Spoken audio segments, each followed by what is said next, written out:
4 ilə yaxındır, 16 yaşı var da, 12 yaşından başladı orucluqda oruç tutmağa. İlk il 2 ili sadəcə oruç tutdu, namaz qılmadı. Son 2 ili orucluqda namaz başladı qılmağa. Zor. Ondan sonra 1 ilə yaxındır ki, qızlar bilir izləyicilərim. Naibə hicaba keçmək istədi. Mən qoymadım. Dedim ki, Naibə, yox. Qızlar da bilir onu. Nə qədər dirəşdim ki, yox. 1 il onu fırlatdım. Düz 1 ilə yaxın fırlatdım. Naibə gəldi, dedi ki, bu son vaxtlar, mama, mən yuxu görürəm. Mən hicaba keçmək istəyirəm, icazə ver. Mən dedim ki, yox Naibə, o elə bir qərardır ki, o qərara girsən, geri dönüşü yoxdur. Geri dönüşü yoxdur. Sonra Deniz yığdı məni, dedi ki, eləmə də qabağını kesmə. İstəyirsə qoy eləsin. Əgər yuxularına da girirsə qoy eləsin.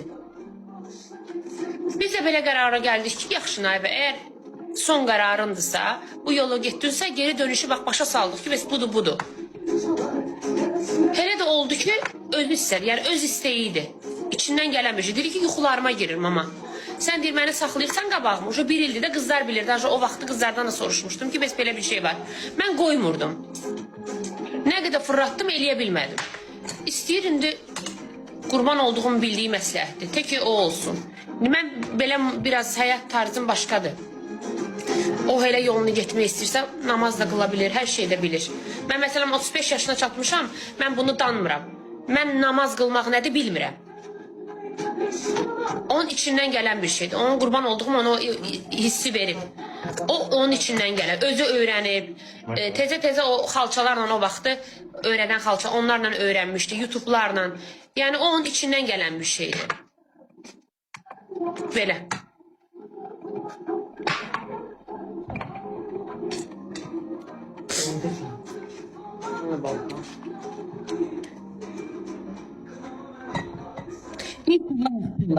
Mən ona yenə də başa saldım. Mamam geri başa salıb. İndi o yəni niyə bilərik?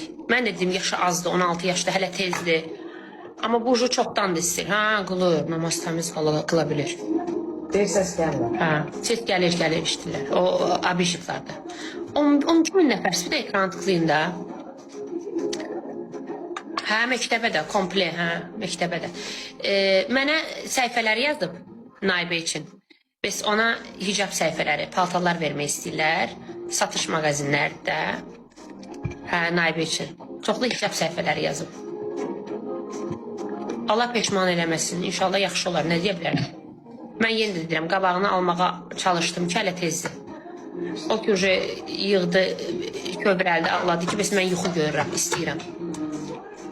Sonra da Deniz dedik, mən dedim, yox. Sonra Deniz dedi ki, eləmədə, alma qabağını. Tezdir. Onun tezi məndə yoxdur. Tezi yoxdur. Onun zaten isteği o Naibədə çoxdan var idi. Orucluğu tutur axıraca. Yəni, ola bilər, onun da səhvləri ola bilər. O hələ uşaqdır, 16 yaşı var. Məncə il ötdükcə o daha da yaxşı gedir. Nədir ki o? Yəni, özü xarici ölkədə, xaricdə yaşayanlar yaxşı bilər. Xarici ölkədə hicab daşımaq çox çətindir. Niyə? Onu da deyim sizə. Çünki xristiyanların belə deyək də, çox çətin başlayır. Üstlərinə hücum edir, üzlərinə tüpürür. Yəni, dinə yaxşı baxanlar da var ha. Amma onları, indi burada deyə bilmirəm, bloklanaram deyə. Onlara qarşı olanlar çoxdur. Dajı, keçən il elə bir qərar çıxartdırmaq istəyirdilər ki, hicab Almaniyada qadağa qoyulsun. Və mən ona dedim ki, Naibə, belə bir qərardan sən böyük məsuliyyət daşıyırsan. Məktəbdə sənə hücum ola bilər, yolda sənə hücum ola bilər. Yəni, bunları gözə al, bu yola çıx. Təhsilində gələcəkdə oxuyanda hər sənətdə oxuya bilməyəcəksən bu üzrə. Hər iş yeri səni qəbul eləməyəcək. Yəni, bunları bilə-bilə bu yola çıx. Çünki sən xristiyan ölkədə yaşayırsan. Və orada xristiyan ölkədə o qədər müsəlmanlar hücum eləyənlər var. Yolun qırağında, məsələn, namaz qılanlar var ki, təpiyləyirlər, tüpürürlər, təhqir eləyirlər, bayraqları çıxardırlar, deyirlər ki, hicabı yığışdırsınlar. Bax, bunları bil bu yola çıx. Düzdür. İndi xaricdə yaşayanlar məni təsdiqləyər. Yəni bu böyük bir məsuliyyətdir. Məncə 16 yaşda elə yaşlı ki, anası 18 yaşında ailə qurub, mən şəxsən özüm. Elə yaşlı ki, uca artıq dərk eləyən yaşıdır.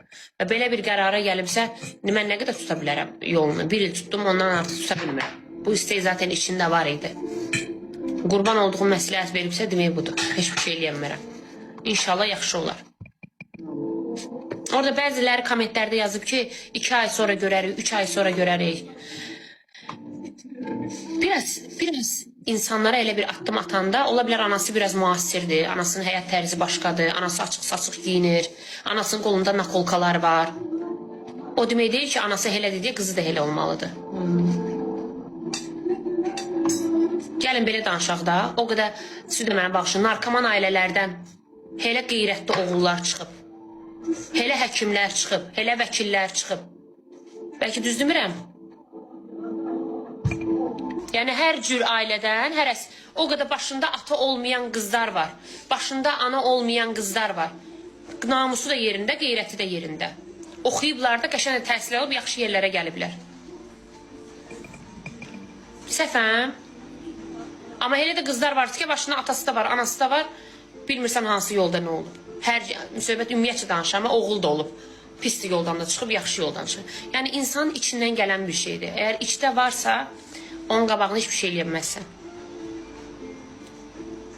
Mən uca görmüşəm, Naibənin videosunda bir-iki nəfərləri paylaşıb mənə atıblar artıq əsli şeylər. Allah bəzilərimizi islah etsin, işimizə mərhəmət versin. Mındarlığın bu dərəcəsidir. Və mən buna %100 əminəm ki, onu bir kişi xeylağı eləməyib. Onu mənimlə düşmənlik eləyən qadınlar eləyib. Yəni o şəkli götürüb onun üstünə artıq əsir. Onu bilirəm, mən bilirəm hansı mındar qadınlar eləyib. Çox yaxşı bilirəm. Allahım sizə qəlbinizə islah versin, sevgi versin. Sizi balavazla sınamasın. Və sizə ayıb olsun. Heç bir şey deyəmirəm. Həvəs olsaydı ürəyim, həvəs bunda uca artıq 4 ilə yaxındır da bu şey var idi. Məncə həvəs deyil Naibə. Naibə ümumiyyətcə xəssiyyət olaraq da elə bir qızı. Sakitdir, evcandır, yemeği pişirəndir, yemeği pişirmeyi sevir. Ailəni çox şey üstünlük verir. Səhər dursun, yemeği pişirsin, evi yığıştırsın. Ümumiyyətcə Naibə xarakter olaraq elə bir qızdır. Onda o həvəs var, xoşlayır.